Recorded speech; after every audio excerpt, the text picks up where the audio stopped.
that the United States is neither omnipotent nor omniscient, that we are only 6% of the world's population, and that we cannot impose our will upon the other 94% of mankind, that we cannot right every wrong or reverse each adversity, and that therefore there cannot be an American solution to every world problem.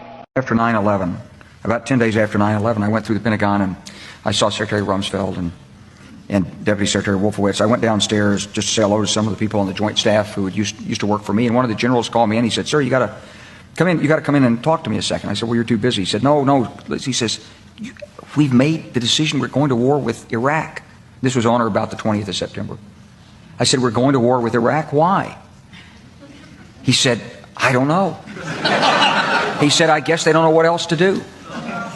So I said, "Well, did they find some information connecting Saddam to Al-Qaeda?" He said, No. He says, "There's nothing new that way. They just made the decision to go to war with Iraq." He said, "I guess it's like we don't know what to do about terrorists, but we've got a good military and we can take down governments." And he said, "I guess if the only tool you have is a hammer, every problem has to look like a nail." So I came back to see him a few weeks later, and by that time we were bombing in Afghanistan. I said, "Are we still going to war with Iraq?" And he said, "Oh, it's worse than that."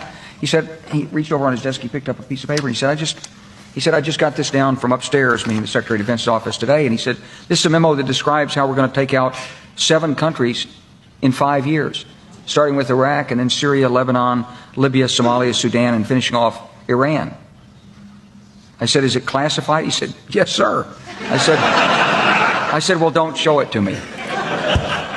And I saw him a year or so ago, and I said, "You remember that?" He said, "Sir, I didn't show you that memo. I didn't show it to you." I'm sorry, what did you say his name was? I'm not going to give you his name. So go through the countries again. Well, starting with Iraq, then Syria and Lebanon, then Libya, then Somalia and Sudan, and then back to Iran.